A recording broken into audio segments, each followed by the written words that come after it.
허니문 이펙트, 브루스 립튼 지음, 정민영 비하인드 옮김, 미래시간 출판, 낭독 IM 나는 명상. 허니문 이펙트, 무한한 사랑 에너지를 근원으로 심리적으로 행복과 열정을 느끼며 육체적으로는 활기차고 건강한 모든 것이 조화로운 상태. 불타는 로맨스에 빠져 결혼하고 막 신혼여행을 떠난 부부를 생각해보라. 허니문 이펙트는 행복한 커플이 신혼여행지에서 누리는 바로 그 지상낙원의 상태를 뜻한다. 한 지붕 네 가족, 동상이몽에 빠지다. 첫사랑은 언젠가 그 사랑이 끝난다는 사실을 전혀 모르기에 더욱 찬란하게 타오른다. 벤자민 디즈레일리. 좋은 에너지가 느껴진다. 몸속을 흐르는 사랑의 묘약 때문에 기분은 구름 위를 걷는 듯하다. 전에는 무심코 흘려버렸던 달달한 사랑의 노래를 아침 저녁으로 흥얼거린다. 아 정말이지 이 노래 가사는 내 맘에 쏙 든다.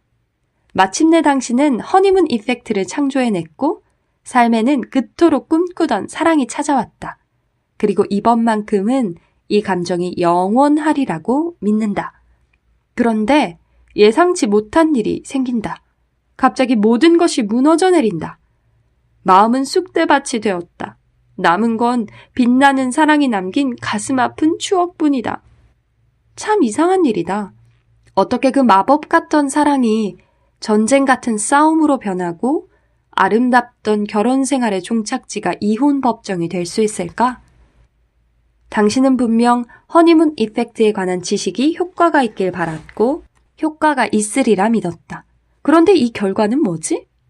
믿음이 모든 것을 바꿀 수 있다는 건 몇몇 사람들한테나 통하는 이야기였나? 여기에는 한 가지 문제점이 있다. 긍정적인 생각과 믿음만 가지고 모든 것이 해결되진 않는다. 우리가 파트너를 처음 만나 깊은 관계를 맺고 행복감으로 들떠 있을 때 말과 행동은 모두 의식에서 비롯된 것이다. 이 점이 중요하다. 의식은 창조를 담당한다. 그래서 두 연인의 의식이 서로 얽힐 때 마법 같은 조화가 탄생한다. 사랑에 빠진 두 연인이 마음속 깊은 곳으로부터 우러난 소망과 욕구를 공유한다고 상상해보자. 그보다 더 좋은 일이 있을까? 그러나 시간이 지나면서 의식은 일상의 바쁨 가운데 점점 지쳐가기 시작한다. 은행 잔고도 맞춰봐야 하고 그날의 할 일을 처리해야 하고 주말을 어떻게 보낼지 생각해야 한다. 이런 일들에 신경 쓰면서 의식은 근사한 로맨스를 창조하는 것보다 일상의 잡다한 일을 처리하는 데 더 집중하게 된다. 그 결과 의식은 이전부터 잠재의식에 저장되어 있던 기본 프로그램의 제어권을 포기하게 되었다. 그리고 파트너까지 이런 데 생각을 빼앗긴다면 각각 2개씩 이제 4개의 의식이 두 사람의 관계에 영향을 미치게 된다. 이때 등장한 파트너 각각의 잠재의식은 행복했던 두 사람의 관계에 먹구름을 들이울 수 있다.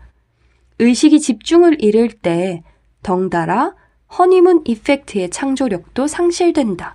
왜냐하면 우리는 삶에서 경험을 통해 학습한 것들, 말하자면 잠재의식의 프로그램에 의해 좌우되기 때문이다. 일단 잠재의식이 전면에 나서기 시작하면 두 사람 사이의 열정은 그야말로 빛의 속도로 시들어버린다. 부부, 연인은 왜 다투게 되는가? 잠재의식에 프로그램된 행동은 기본적으로 다른 사람의 행동을 보고 받아들인 것이다. 특히 부모나 가까운 가족 혹은 자신이 속한 공동체나 문화권의 영향이 크다. 그리하여 잠재의식이 나서기 시작하면 허니문 이펙트의 영향 안에 있을 때는 절대 몰랐던 파트너의 어떤 부분이 거슬리기 시작한다. 이내 다툼이 생긴다. 처음에는 아주 사소한 부분에서부터. 누구나 한두 번쯤은 경험했을 법한 사례를 들어보자. 불타는 로맨스에 빠진 커플이 있다. 파트너는 삶의 등대 같은 존재이며 서로에 대한 사랑으로 가득 차 있다. 그러던 어느 날 여자가 남자에게 단순한 질문을 던진다. 그때 남자는 고장난 차 수리 또는 집세 등을 골똘히 생각하는 중이었고 여자의 질문에 반사적으로 퉁명스럽게 대꾸한다. 그 말투는 마치 귀찮으니 제발 나 좀 내버려둬 같이 들린다. 여자는 충격받은 나머지 남자에게 나한테 어쩌면 그렇게 무관심할 수가 있어요? 라며 쏘아붙인다. 이 사례가 바로 허니문 이펙트가 붕괴되기 시작하는 순간을 보여주고 있다. 남자는 무의식적으로 대꾸를 했고 그래서 자신이 얼마나 퉁명스럽게 답을 했는지도 몰랐다. 이어서 그는 그녀의 비난이 자신에 대한 공격으로 느껴지기 시작한다. 그는 굉장히 비참한 기분에 휩싸여서는 생각하고 또 생각한다. 그녀는 내가 나답지 않다고 나무랬어. 난 항상 그대로야. 내가 뭘 어쨌다고 그러지? 대체 그녀가 무슨 말을 하는지 모르겠군. 정말 골치가 아파. 그가 생각에 잠긴 동안 여자는 여자대로 생각한다. 그렇게 나를 사랑한다던 그 남자는 어디로 간 거야?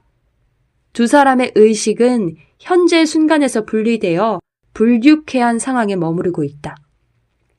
커플은 이제 자신도 모르는 사이에 자라면서 부모님과 교육을 통해 무의식적으로 습득한 행동을 반복하게 된다. 그에 따라 그토록 사랑스럽던 배우자가 갑자기 비난과 불평을 일삼는데 충격받을 일이 남았다. 살면서 매일 처리해야 하는 문제들이 당신과 파트너의 의식을 점령하기 시작하면 점점 더 부조화스럽고 무의식적인 행동 패턴들이 수면으로 떠오른다. 이내 커플은 서로를 아끼고 사랑하던 마음은 뒤로 한 채 상대방의 고약한 습관에 집중하게 된다. 그럴수록 방어적인 자세로 상대방의 잘못을 지적하려 들 것이다. 그는 절대로 청소를 안 도와줘. 아내는 치약 뚜껑을 제대로 닫아놓은 적이 없지 등등.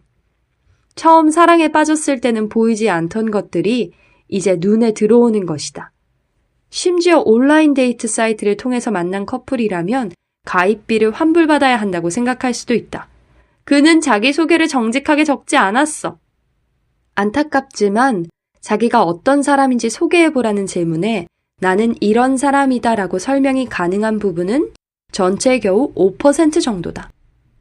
아무리 자세하게 자기소개를 한다고 해도 우리는 그 사람을 제대로 파악할 수 없다. 주어진 정보는 5%뿐인데 그 사람의 대부분을 지배하는 95%의 잠재의식은 감추어져 있기 때문이다. 그래서 전혀 짐작하지 못했던 상대방의 95% 때문에 커플들은 마법 같은 사랑에서 빠져나와 다시 예전의 삶으로 돌아간다. 생각해보라. 데이트 첫날 불쾌하고 거슬리는 행동을 하는 상대방을 계속 만나고 싶은 사람은 없다. 이제 당신은 자신의 기대가 너무 높은 건지 지금 불만스런 이 관계를 그냥 덮어놓고 지내야 할지를 고민할 것이다. 그리고 이렇게 말한다. 사는 게 다 그렇지 뭐. 좋은 면이 있으면 나쁜 면도 있는 거지. 아니면 겉으로나마 좋은 관계를 유지하려던 노력을 포기하고 관계를 청산할지 고민한다. 이건 지옥이야. 난 이렇게는 못 살겠어. 그리고 당신은 예전에 느꼈던 설렘을 찾아 다시 어딘가로 떠날 것이다. 이렇게 불행한 관계를 반복하게 하는 범인은 눈에 보이지 않는다. 보이지 않는 범인은 바로 당신과 파트너의 잠재의식에 프로그램된 행동이다. 의식은 자신의 소망대로 연인을 찾고 그 관계에서 행복을 누리려고 하지만 잠재의식은 의식이 창조한 것을 모두 파괴한다. 이제 의식과 잠재의식과 관계를 이해하고 잠재의식의 부정적인 프로그램을 바꾸는 법을 알아보자. 잠재의식의 프로그램을 형성하는 것들. 태내에서의 경험. 태아는 성장 과정에서 엄마의 혈액으로부터 영양분 외 다른 것들의 영향도 받는다. 예를 들면 엄마가 계속 짜증난 상태로 있을 때 태아는 코티졸 등의 스트레스 호르몬을 흡수하게 된다. 원치 않는 임신이라면 태아는 거부감의 화학물질로 가득 찬 양수를 유영하게 된다. 엄마가 남편에 대해 화가 나 있다면 태아도 분노의 화학물질로 가득 찬 양수에서 성장할 것이다. 반대로 엄마가 아기와 남편에 대한 사랑으로 충만하다면 태아는 사랑의 호르몬으로 가득 찬 양수에서 성장하게 된다. 나는 강의에서 이탈리아의 국립출산전 교육협회의 비디오를 상영한 적이 있다. 비디오의 한 장면에서는 초음파 검사 중에 부모가 큰 소리로 말다툼을 하자 태아가 놀란 듯 펄쩍 뛰어오르는 것을 볼 수 있다. 싸움이 점점 심해져서 고성이 오가고 유리가 깨지는 날카로운 소리가 들리자 태아는 완전히 두려움에 사로잡혀서 몸을 둥글게 말고는 더 격심하게 이리저리 움직여댔다. 다른 연구를 통해서도 부모들이 조성하는 환경에 태아가 얼마나 크게 영향을 받고 반응하는지 확실하게 밝혀졌다. 태아의 뇌는 모체로부터 전해지는 화학물질에 반응하는 동시에 자궁 안에서의 경험에 대한 기억을 축적해 간다. 그래서 아기가 출산 즈음이 되면 이미 특정한 감정적 반응에 관한 프로그램을 내려받은 상태가 된다. 당연히 그 프로그램은 아이의 성장 과정 전체에 영향을 미친다. 아기는 성장하면서 자기 안에 프로그램된 감정과 잘 맞는 직업을 갖고 그 가치관대로 살 것이다. 이 프로그램의 배경이 사랑과 긍정이라면 참 좋겠지만 엄마의 임신 상태가 내내 불안정했다면 그리 좋은 프로그램이 되기 힘들 것이다. 그러나 프로그램은 한 번의 사건으로 형성되지는 않는다.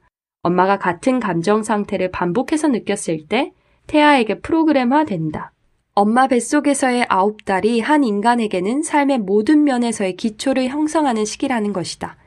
버니 박사는 임신한 여성이라면 뱃속에 아기가 자라고 있어요 같은 문구를 적은 티셔츠를 입어서 주변에 알리는 게 좋다고 권한다. 임신부임을 알리면 주변에서도 좀 더 주의하고 배려하는 태도를 보일 것이기 때문이다. 결국 엄마는 한 인간에게 있어서 컴퓨터의 시작 프로그램과 같다고 할 것이다. 출산 이후에서 7세까지. 아기들은 뭔가를 빠는 등의 본능적인 행동을 이미 배운 채로 태어난다. 그러나 이런 본능적인 행동 말고도 세상에서 살아남기 위해 배워야 할 것은 너무나도 많다. 그래서 본능은 유아와 어린아이의 뇌에 셀 수 없이 많은 신념과 행동을 잽싸게 다운로드하도록 만든다.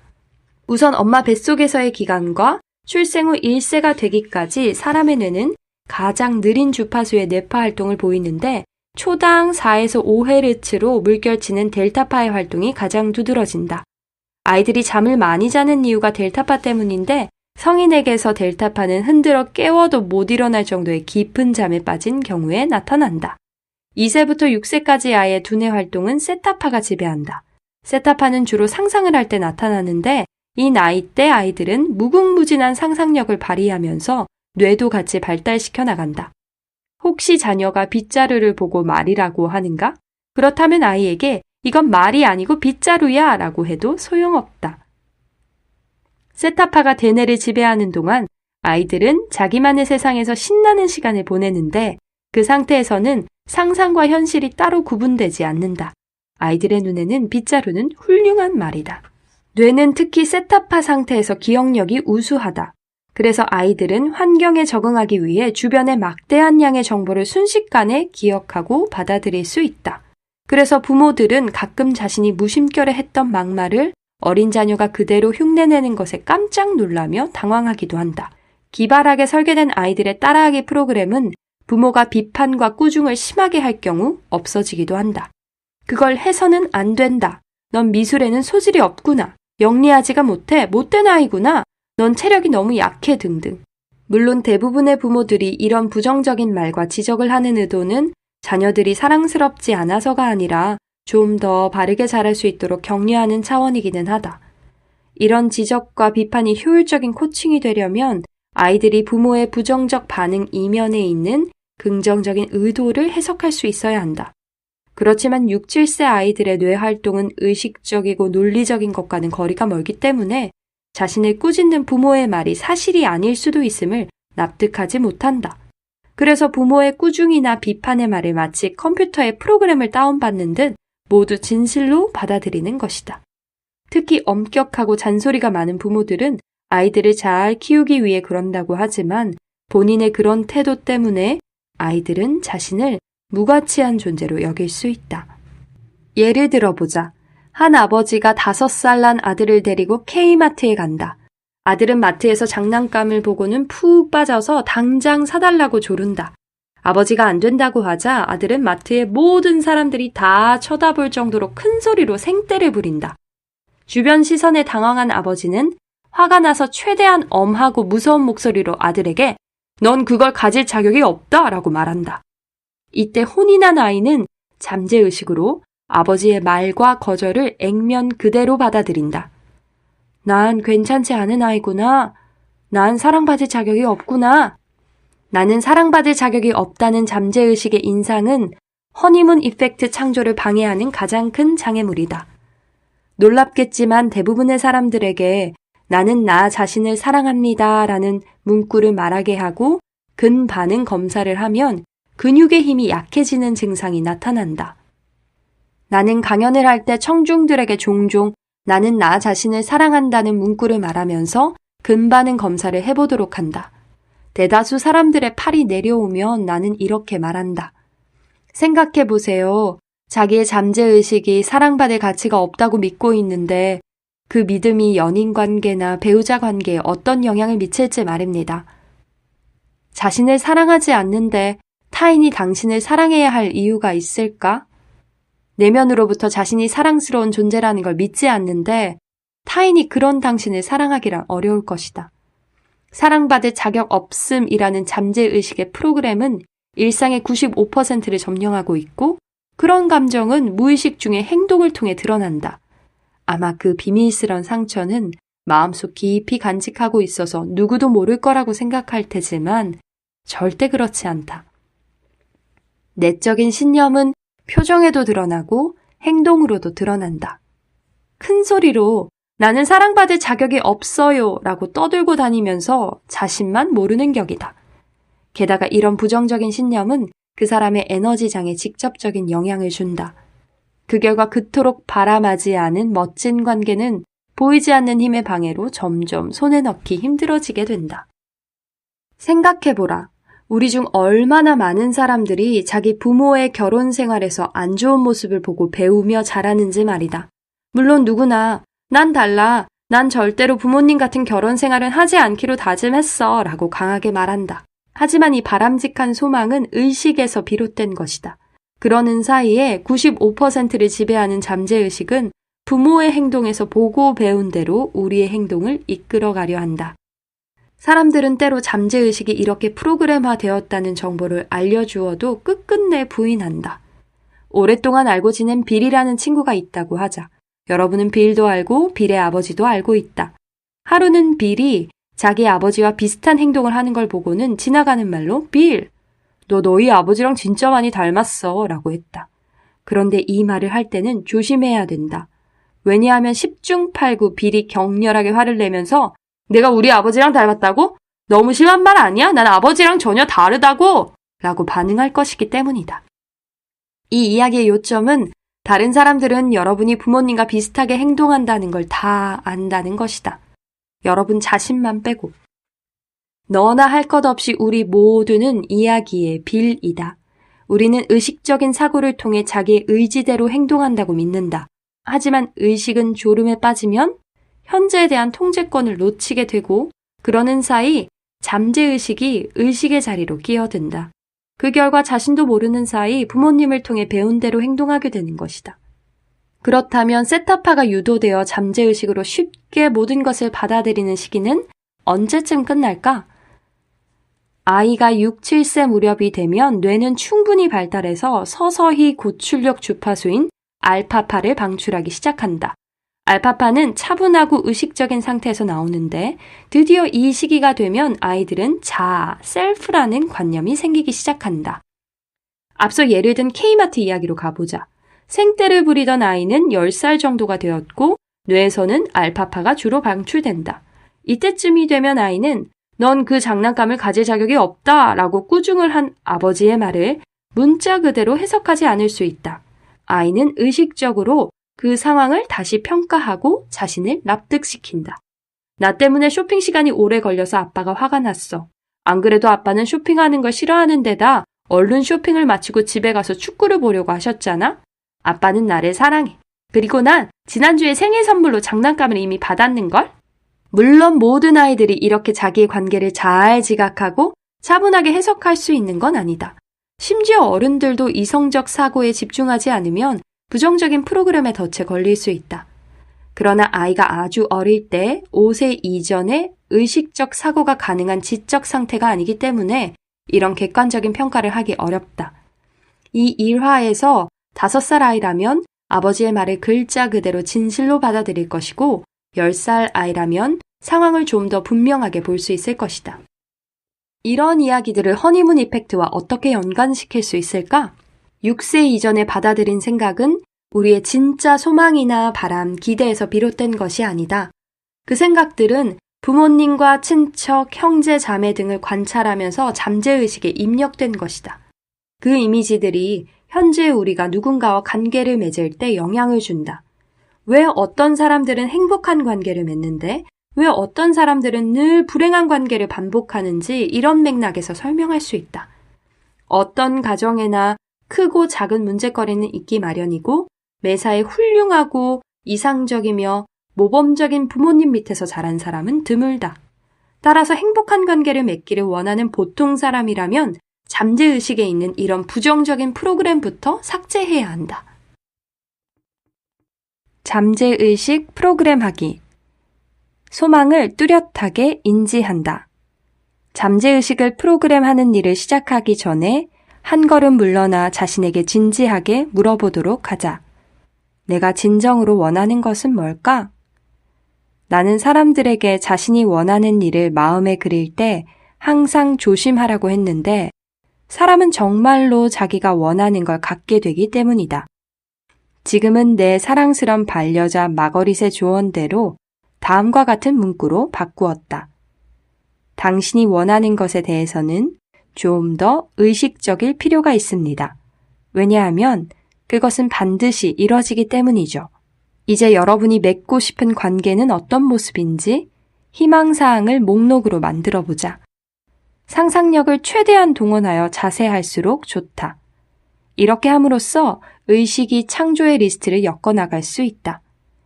이때 주의할 것은 여러분이 묘사하지 않고 남겨둔 부분은 자동적으로 잠재의식이 채워넣는다는 점이다.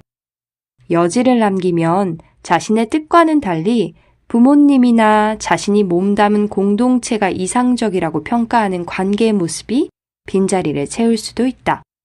그러므로 희망사항 목록은 최대한 세밀하게 적는다. 이야기했지만 희망사항이 디테일하면 자신에게도 좋고 여러분의 소망을 들어주려고 하는 우주에게도 좋다. 나는 멋진 관계를 원한다 라고 적는 대신에 오감을 동원해서 이미 그 관계를 경험하고 있는 듯 생생하게 적는다. 무엇이 보이는가? 느낌은 어떤가? 어떤 소리가 들리는가? 이 정도로는 많이 부족하겠지만 예를 들어보자. 나는 나를 배려해주고 마음이 넓고 외모가 매력적이며 지적인 나의 반려자를 사랑합니다. 나는 그 사람과 대화를 나눌 때 웃음이 넘칩니다. 우리는 서로의 관심사와 흥미를 공유합니다. 항상 행복한 저녁 시간을 같이 보냅니다. 자신이 원하는 것을 글로 적고 말함으로써 의식과 잠재의식 모두에서 창조가 일어나게 된다. 그 결과 여러분이 꿈꿨던 바로 그런 관계가 삶에 나타나게 될 것이다. 내면의 부정적인 신념을 검토한다. 그런데 만나고 싶은 짝의 특징에 집중하고 있을 때 한 가지 문제가 생긴다. 앞서 말했듯 우리는 자신의 행동이 잠재의식의 지배를 받고 있다는 점을 잘 모른다. 이런 무의식적 행동이 우리가 바라는 이상형을 밀어낸다면 어떨까? 예를 들어 여러분이 부모님이 서로 애정 표현을 거의 하지 않는 다소 냉랭한 분위기의 가정에서 성장했다고 하자. 그래서 여러분은 상냥하고 감정 표현을 잘하는 사람을 만나겠다고 결심한다. 그런데 의식은 여러분이 바라는 그런 사람을 끌어오려고 하는 동안 부모님의 결혼 생활을 보고 배운 잠재의식은 실제로 다정다감한 사람이 다가오면 오히려 그 사람을 밀어내버린다. 사람은 대부분 자신의 무의식적인 행동을 인지하지 못한다. 그래서 간혹 자신이 부모님과 똑같이 행동했다는 것을 깨닫고는 놀라고 당황하는 것이다. 자신의 행동을 돌아보지 않으면 관계에 문제가 생길 때 상대방 탓을 하는 경향이 생긴다. 의식적으로 자신은 꽤 괜찮은 사람이라고 생각하지만 잠재의식의 지배를 받는 우리의 모습은 실제로는 그렇게 괜찮은 모습이 아닐 수도 있다. 그런데 우리가 자신의 행동에 일반적으로 무관심하다면 잠재의식의 프로그램이 어떤 것인지 어떻게 알아차릴 수 있을까? 잠재의식에 받아들여지는 것들은 대부분 7세 이전이고 더구나 성격의 상당 부분은 엄마 뱃속에서 나오기 전에 이미 형성된다. 따라서 잠재의식에 어떤 프로그램들이 자리 잡고 있는지 의식적으로 알아차린다는 것은 힘든 이야기다. 그렇다면 어떻게 잠재의식의 프로그램을 구별할 수 있단 말인가? 일단 의식과 잠재의식의 상호작용에 대해 이해하면 쉽다. 우리 행동의 95%는 잠재의식의 자동 시스템이 담당하기 때문에 삶에서 물리적으로 드러나는 결과물은 잠재의식이 원인이라고 할 수 있다. 만약 여러분이 늘 돈 문제로 고생하며 산다고 하자. 그 이유는 상당수의 재정 전문가들이 입을 모아 말하는 것처럼 어릴 때 잠재의식에 박힌 돈관념이 지금까지 영향을 주기 때문이다. 수지 오먼은 그녀의 책 경제적 자유를 위한 9단계에서 다음과 같이 적었다. 돈에 대한 관념은 집안 대대로 내려오는 낡은 그릇처럼 윗세대에서 아랫세대로 전해진다. 오먼은 비교적 어린 나이에 부모님이 늘 불행해 보이는 까닭을 알게 되었는데 그 이유는 서로 사랑하지 않아서가 아니라 항상 돈이 부족해서였다. 오먼은 우리 집에서 돈은 긴장, 걱정 그리고 슬픔을 의미하는 것이었다고 말한다. 지금은 부자가 된 오먼이 그랬듯 여러분 또한 최악의 부정적인 프로그램을 삭제하면 원하는 삶을 만들어갈 수 있다. 필요한 부분에 집중하기만 하면 된다. 예를 들어 돈에 관한 잠재의식이 바뀌면 자연스럽게 재테크에 관한 지식을 알게 되는 것처럼 말이다.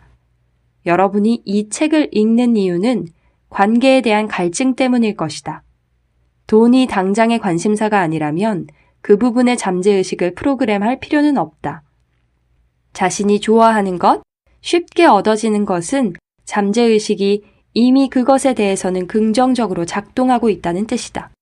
반대로 아무리 노력하고 애를 써도 결과가 없는 것, 가지려고 발버둥을 쳐도 도저히 안 되는 것은 잠재의식에서 부정적으로 보고 저항하기 때문이고 이 부분에 재프로그램이 필요하다. 그러나 염려하지 말자.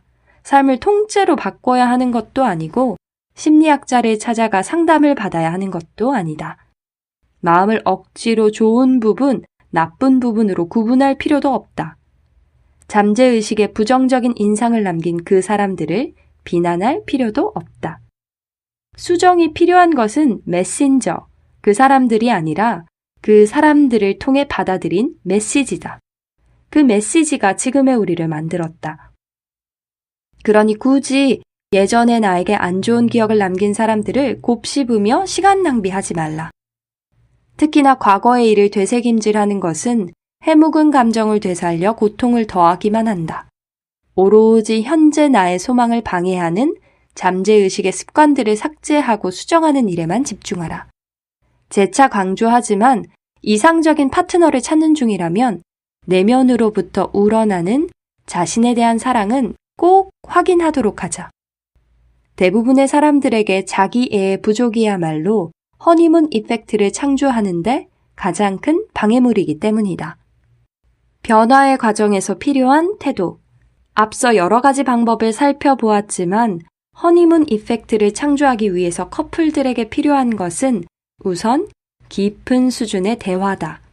그런데 깊은 수준의 대화가 가능하려면 두 사람의 의식 레벨이 비슷해야 한다. 만약 두 사람 모두 잠재의식을 막연하게 장애물 정도로 알고 있다면 보통 이런 식의 말다툼이 나기 쉽다. 지금 당신이 한 말이 무슨 뜻인지 알아? 아, 그렇군. 그 말은 당신이 한 게 아니라 아버지로부터 물려받은 프로그램이 한 거니까 책임이 없다는 말이군. 의식에 관한 깊이 있는 대화를 나눔으로써 두 사람은 자신들의 무의식적인 행동을 자각할 수 있고 이런 행동이 관계에 나쁜 영향을 미친다는 점을 이해하게 된다. 반대로 커플 중 한 사람만 잠재의식의 영향을 인식한다면 상대방을 설득하는 일이 어렵게 느껴질 수 있다. 상대방이 흥미가 있거나 그렇지 않다면 최소한 변화할 마음이라도 있어야 한다. 변화란 공동의 노력이 필요한 부분이다. 인내하고 대화하기. 이런 과정들을 연습하는 중에 여러분의 관계에서 여전히 갈등이 생긴다고 너무 놀랄 필요는 없다. 기억하자. 우리는 삶의 대부분 동안을 유지했던 패턴을 바꾸는 중이다. 그동안 쌓인 부정적인 관계 패턴이 하루아침에 달라지지는 않을 것이다. 그러므로 부정적인 패턴이 다시 발생하는 일을 막으려면 자신과 다른 사람에 대해서도 좀 더 인내심을 가져야 한다. 잘 고쳐지지 않는 지긋지긋한 습관도 마찬가지다. 그런 문제점들에 대해 분통을 터뜨리는 대신 이성적으로 다스려 나갈 수 있다면 이미 새로운 삶으로의 여정은 시작된 것이다. 나도 처음에는 전형적인 갈등을 반복했었다. 남자가 여자와 다투고는 입을 다물어 버리던 경우처럼 말이다. 보통의 경우 여자는 그 일에 대해 속 시원히 이야기하고 싶어 하는데 남자는 동굴에 들어가 침묵으로 대응하지 않던가. 나중에서야 나는 갈등이 생기면 침묵으로 대응하는 습관이 문제 해결을 더디게 한다는 것과 마거릿이 그동안 우리 관계에 존재하는 장애물들을 제거하려고 성실하게 대응해 왔음을 깨달았다. 나는 한동안 내면으로 들어가서 부정적인 습관을 고치려고 노력하는 동안 그녀가 계속 내 곁에 머물러주며 격려해주길 기대했다. 나는 그녀에게 조금만 더 인내심을 가져달라고 부탁했다. 깊은 통찰과 자각을 경험한 다음부터는 의식이 내 부정적인 습관, 침묵으로 일관하는 그 습관을 좀 더 효과적으로 통제할 수 있게 되었다. 몇 번의 반복이 더 필요했지만 이제 우리는 무릎 반사 같은 자동화 반응 없이도 문제를 해결하고 있다. 대립은 없어졌고 삶은 더욱 평화로워졌다. 구속적 상호 의존 관계. 그러면 사람은 어떤가? 사람도 일반적으로 심리적인 불균형 상태에 있다. 왜냐하면 대부분 관습적인 가족 관계와 전통적인 문화 배경 속에서 자라나기 때문이다. 따라서 불균형한 개개인은 불균형한 원자와 마찬가지로 역시 불균형하면서도 상호 보완적인 파트너를 찾게 된다. 파트너와 서로의 불균형을 상호 보완하면 안정을 찾을 수 있기 때문이다.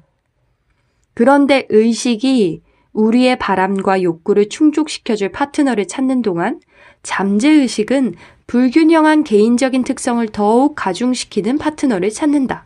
예를 들자면 고통 주는 것을 즐기는 사디스트와 고통받는 것을 즐기는 마조히스트 커플을 들 수 있다. 이런 관계는 개인의 불균형한 특성을 가중시켜 상대방에게 더욱 의존하게 만든다. 구속적 관계에서는 잠재의식에서 끌리는 그 불균형한 상대방과 함께 있는 것이 미칠 만큼 좋을 수 있다.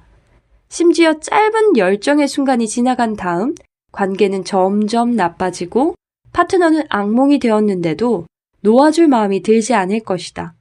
더 이상은 참아서는 안 된다는 걸 알지만 삶의 균형을 주기 때문에 제대로 된 균형은 아니지만 떠나보내고 싶지 않은 것이다. 이성으로는 헤어져야지 하면서 마음속으로는 절대로 날 떠나면 안 돼 라고 부르짖는다. 이것이 구속적 상호 의존 관계다. 앞서 말다툼 때문에 거의 나를 미치게 만들었던 카브리해의 그녀를 떠올려보자. 유년기의 그녀를 세뇌시킨 프로그램은 과연 어떤 형태였을까? 그녀는 그 프로그램 때문에 사랑을 학대와 비명으로 가득 찬 관계와 혼동하게 되었을 것이다. 그러나 사람은 비록 그것이 아무리 심하게 왜곡되었더라도 자신이 사랑이라고 생각하는 무언가를 추구하려 든다. 이유는 1장에서 설명한 것처럼 짝을 이루고자 하는 생물학적 욕구와 사랑이라 여겨지는 그 무엇에 끌리는 심리적 욕구 때문이다. 카리브해의 그녀는 전 애인에 대해 끊임없이 불평을 늘어놓았지만 바뀌는 걸 원치는 않았다. 오히려 무의식적으로는 더 학대받길 원했다. 다시 말하면 균형을 느끼기 위해서 그녀는 싸울 대상이 필요했던 것이다. 그 일을 통해 내가 깨달은 사실 하나는 내 의지만 가지고 사람을 변하게 할 수 없다는 것이다. 당사자가 도움을 요청하지 않는 한 그 상대방을 위한 어떤 노력도 수포로 돌아간다. 물론 이 책에서 여러 번 밝혔지만 나 역시 타인의 모범이 될 만한 사람은 아니다. 카리브해에서 내가 너무 사랑에 굶주려 있다고 정직하게 충고해준 그녀를 떠올려보자. 나는 생물학적 짝짓기의 욕구와 균형의 욕구를 충족하고 싶은 나머지 반미치광이 상태였다. 어떻게 보면 그때 나도 학대와 비명을 사랑의 동의어로 여기던 싸움꾼 그녀와 비슷한 처지였다. 나의 잠재의식이 부정적 프로그램으로 뒤죽박죽인 상태에서 사랑을 갈구하고 있었기 때문이다. 나 역시 삶의 균형을 맞추기 위해 무의식적으로 의존적 관계를 찾고 있었던 것 같다. 애벌레가 나비가 되기까지. 지금까지 받아온 질문 가운데 이런 것이 있다. 박사님의 주장은 멋지기는 합니다. 그런데 정말 지구 공동체, 가이아라는 개념이 인류가 계속 생존하는 데 도움이 될 거라 믿으십니까?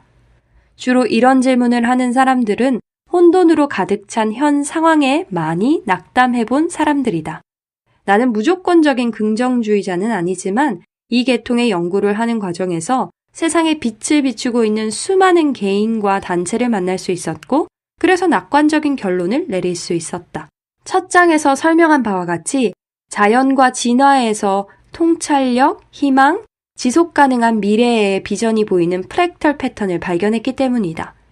인류가 과거에도 그랬던 것처럼 현재 겪고 있는 위기를 통해 진화할 것을 확실하게 믿는다. 지금 우리는 종교, 정치, 경제, 그리고 학문 등의 분야에서 한때 난공불락으로 여겨졌던 구조물이 해체되는 과정을 눈앞에서 보고 있다.